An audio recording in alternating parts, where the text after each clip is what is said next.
This is what is an official cyber attack. This is something that my administration has been leaning forward on, particularly over the past year, by saying, as a city, we absolutely need to invest in our infrastructure, which is also tied to cybersecurity. And even that, taking that very step forward to ensure that we implemented or put a budget allocation in the 2020 budget specifically tied to cybersecurity. So, at 5 a.m., there was an early detection of suspicious activity. You'll hear more about that from our team. And as I do, I'll roll in directors to give you more information as we go along. Around 8 a.m., we noticed, in terms of a notice of increased activity. By 11 a.m., the City of New Orleans employees were notified, and moving forward closer to about 11:30 a.m., going back to that old PA system, right? To notify our people who are in the trenches and doing the people's work. We have a unified command. We're here with not only our local partners, but our state and federal partners as well, which includes, of course, our National Guard, the Louisiana State Police, FBI, the State Fusion Center, and the Secret Service. Very important. I am going to now bring forward our Director of IT, Ms. Kim LaGrue, who will give you her update. And again, I'll come back and we'll move through as we complete our update at this particular time. So Ms. Kim, you want to come up? Thank you, Mayor. Good afternoon. As Mayor Cantrell mentioned, we did detect some suspicious activity on our network about 5 a.m. We began an active investigation. At that time, about 8 a.m., as our users began to work, we started seeing an uptake in that activity and began actively investigating computers on our network. Between 11 and 11:30 a.m., we did confirm that there was an attack, and we immediately notified our users, our user community, through various other channels that we were under attack, and gave them very specific direction about how to act on behalf of the city. We immediately engaged our federal and state partners, and they have been on the ground very shortly after came to the City of New Orleans. We fully activated our Emergency Operations Center, and those partners are helping us with an active forensic and technical cyber investigation at this time. Okay, thank you, Kim. Now I'm going to keep it moving. And I'll first start on the public safety front. As you know, the use of technology, it's inundated in terms of how we do business, how we operate as a city. But it's very important that we give you updates to know that public safety, that we are doing not only everything possible, but at the same time, what has been impacted as well as what has not been impacted. So I'm going to start with Colin Arnold, who is our Director of Homeland Security. Colin? Thanks. Oh, Thank you, Mayor. Messing it up right now. Good afternoon. So the EOC, the Emergency Operations Center upstairs on the 9th floor, is activated right now in support of Kim and her team and all of our partners that are here. And Kim went through, there's going to be an investigation. State Police and National Guard in particular have been, as we all know, have been dealing with attacks over the past few months, and they have offered already a wealth of information about where we move on from here. I would like to say this, if there is a positive about being a city that has been touched by disasters, and essentially brought down to zero in the past, is that our plans and our activities, you'll find from the public safety perspective, reflect the fact that we can operate without internet, without city network. It makes things obviously more difficult, but from a public safety standpoint, we will go to marker boards, we will go back to paper. We're doing that right now upstairs. We can backfill that when things are normal again, but you'll find that with the police, fire, EMS, we can operate and train to do that because of hurricane season primarily. So we do have some extra access that is outside of the city network as far as accounts for internet and also mobile data that we can utilize, and we are utilizing. The card access system in this facility and the building works regardless of whether or not it's on the network. Again, we reached out very quickly to the state police and the National Guard. The FBI and Secret Service contacted us immediately and offered assistance, and we are accepting that. The Real-Time Crime Center does work off the city network. The cameras do work on the city network. However, they record independently. So right now, all of those cameras are still recording regardless of connectivity to the city's network. The priority will be, obviously, with other public safety, to put the camera center back online. Once that happens, all of that information that those cameras are recording independently will backfill into the system.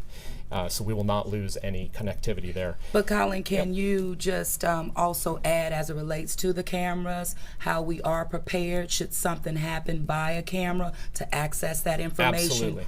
Thank you for reminding me. So, critically, if Chief Ferguson calls us and says there was a crime that was committed that was near a camera and we really need the assistance, we will send a technician 24/7 out there to get that data immediately, as long as we're under this, being without city network. And the one last thing I'll add is my office has the responsibility of maintaining our subscription, if you will, to the Louisiana Wireless Information Network, which is the statewide public safety radio system. It has this situation going on right now has no effect on public safety radios. They will work regardless, and we will utilize them as a city throughout this for a primary form of communication, as we always do, because it is absolutely interoperable and independent of the city's network. And other than that, I appreciate everyone's attention. Thanks. Thank you. Thank you so much, Colin. And we're going to keep the public safety updates moving. And so we'll hear from our Superintendent Sean Ferguson, New Orleans Police Department. Good evening, everyone. I think Colin said it best. With our hurricane plans and other events that we have been through, we are prepared for any and all events. If we were to lose comms or power or anything like that, we are prepared. We have our little hurricane kit. So with that being said, right now the New Orleans Police Department operations have not been impacted whatsoever. The only difference between now and what we were doing yesterday is that we're now documenting manually our reports. Other than that, services remain the same. Our calls for service, our response time remain the same. Everything that we have done on yesterday, we'll continue to do the same, provide the same services today. And we will be here with Ms. Kim and do whatever it is that is necessary for us to get through this together. Thank you. Thank you so much, Superintendent. So keeping it going, I have our Superintendent of Fire, Tim McConnell. Thank you, Madam Mayor. I want to echo what Chief Ferguson said. Our response to public safety calls has not been impacted. The radio system is up and running. Companies are getting dispatched as they would normally, and we have resorted to exactly what we would do, as Colin said, in a hurricane if we lost connectivity. There are federal forms that we actually utilize for those types of events for documentation, and we fall back to using those. Ironically, we've been using them for the Hard Rock event. And so they're going back to using those manual records, and that information will all get entered into the system when it comes back up and running. But response to public safety has not been impacted. The units are responding, being dispatched and responding as normal. Thank you. Thank you. Thank you so much, Superintendent. And keeping it going, we will now hear from Dr. Emily Nichols, who is over Emergency Medical Services. Dr. Nichols. Thank you, Mayor. Similar to my public safety partners, the response of New Orleans Emergency Medical Services has not been impacted from this event. Our emergency medical technicians and our paramedics are continuing to respond to 911 calls, and they are providing the same level of pre-hospital care as always. Any reports that were forced offline, we are now managing them via paper, but I will stress that all of our equipment required for life-saving emergency care, including our ability to remain in contact with the local hospitals and emergency departments, all is intact. Thank you. Thank you so much. And which is just key to public safety across the board in all of our agencies is the communications district. So we will hear from our director, Tara Morris. Thank you, Mayor. 911 has not been impacted. The services were never impacted. Also, our computer-aided dispatch system, which manages emergencies across the city, remained intact throughout this outage. As an abundance of caution, we did take down the 311 website, moved it to our backup site, and is now back up and running.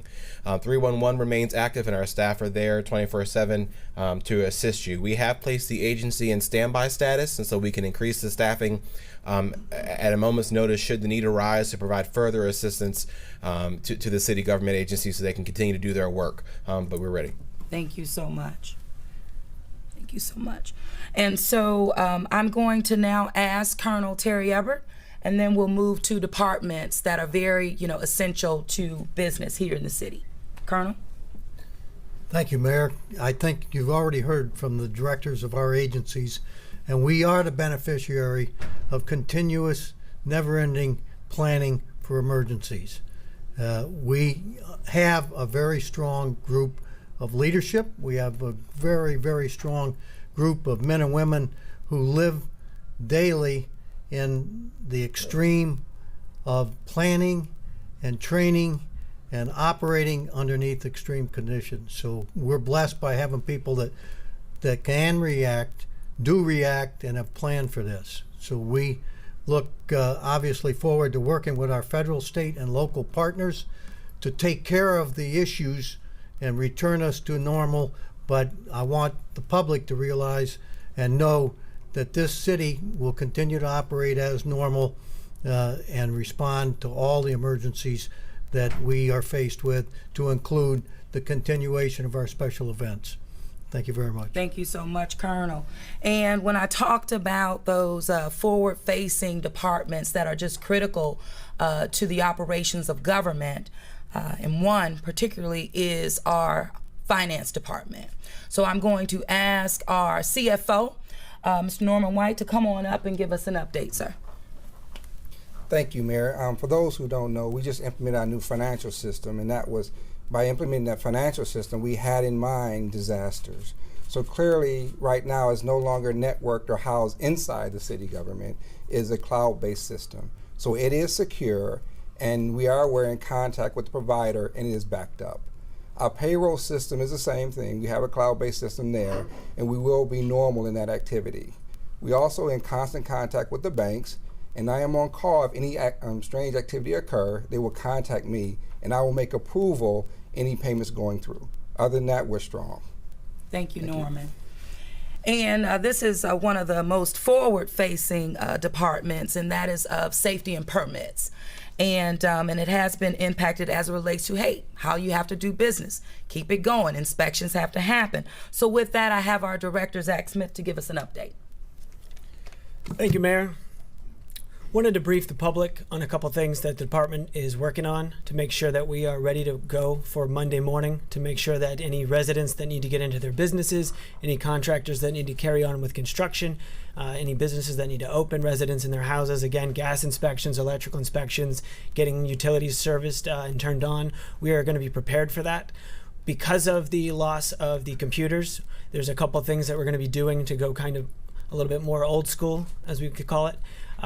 It's important that we give out a couple phone numbers related to our department, as well as a broad-based catch that we have through the communications office. But anything and everything can be done with the phone, and we will be able to provide better information specifically for what those needs are. But we already have reached out to the state fire marshal. We've already reached out to Entergy. We have the people in place. We're going to have the people in place to not only make sure the phones are answered, also that people can be met if they come into the office, but also our additional agencies that help us get your power on, help us get your gas on, make sure you can get those certificates of occupancy. We're about to be at the end of fiscal 2019, and tax credits are a big thing for some of our large businesses and properties coming online. We want to make sure that none of that is interrupted. So I want to read off a couple phone numbers. First and foremost, if you call 311, 311 has the capability, they've already been set up. They can take and track any phone calls related to needing to reach the Department of Safety and Permits, and they can track that, and they will coordinate those with us. If you want to get to a specific agency out of the four that the public are generally going to reach, you can call 658-7130 for any building inspections or general questions. You can call 658-7145 for the electrical department, 658-7153 for the mechanical department, and for any school buses or taxis or any ground transportation needs, you can call 658-7170. That will be put on the city Twitter and through the NOLA Ready. But again, if any of that, if you just want to make sure that you have something that's recorded, especially over the weekend, you can call 311, and Tyrell's group with the communications district is already prepared, already set up, and we are ready to make sure that there is as minimal impact to the public related to getting their businesses open or getting them into their homes. Thank you. Thank you, Zach. And with all of the media outlets who are present here this afternoon with us, we really would appreciate just a caption of those numbers so that we're doing the best that we can to educate our public and giving them, the information that's necessary for them to keep things moving. I do want to say before we go to questions that I have signed an official declaration of an emergency. It should now be filed with Civil District Court. And of course, been very much in communication and with a letter to our governor as well. So with that, we'll go to questions. Thank you, Madam Mayor. We have Sabrina Wilson, Fox 8. Good afternoon. Good afternoon, Mayor. Obviously, the investigation is continuing, but was ransom demanded, and did the city pay any? Okay, so no, good question, right? Good question. First of all, we do detect ransomware, but again, forensic investigations very, very much active. There have been no requests made to the city of New Orleans at this time, but that is very much a part of our investigation. May I follow up? Mayor, was any city information compromised or lost? To my knowledge at this time, no ma'am, but again, through the forensic investigations that are being scrubbed, data sets right now, we'll keep you updated as we move through. WGNO. Mayor, you mentioned earlier there were a few cyber attacks in other agencies throughout the state previous to this. With those, did you learn anything and be able to kind of get ahead of this a little bit from seeing their situation? Well, I don't think I mentioned the impacts that have happened across the state. However, we know that they have happened. Actually, my administration, my team was making a presentation prior to and right at the budget, going through that budget process about infrastructure, about cybersecurity, about budget allocation associated with that, making the case why the investment in cybersecurity was a priority for us here. And there was a little back and forth at that particular time, but we knew that we were doing the right thing. The next day, there was an attack on the state, and there's since been several. What I understand from a briefing earlier, that what we're experiencing now is similar to the most recent attack at the state level that we went through. And so that's all I can give you right now. But we have the best, I know, leaning forward at every level of government on this. Kimberly Kerr, Fox 8. Do you have any idea who's behind this attack? No, ma'am. Other than, it's been detected that ransomware is there, right? But we'll learn more as they go through the forensic investigation. And I know Secret Service, FBI, of course, all of us really are hands on deck with this. Follow up. You said that this kind of points to the need to invest in infrastructure, Yeah, as well as cybersecurity. Can you give us any idea when the last time the city kind of overhauled its IT programs to prevent something like this from happening? I spoke with somebody who manages the city of New York, and they said they had an issue with this. Is this something that we're having a problem with due to budgetary constraints, or what do you think it is? Well, first of all, coming in, our administration coming in made infrastructure a top priority, where we indicated that cybersecurity is a part of infrastructure and making the case for that. And we really haven't wavered. So it wasn't from thinking there's been a lack of. We wanted to make sure that under our watch, that we have the necessary tools, resources, and infrastructure in place so that we can respond to the needs of our city and our citizens. And that does speak to technology. I'll lean to my director of IT if she would love to share anything else with you as it relates to us doing better.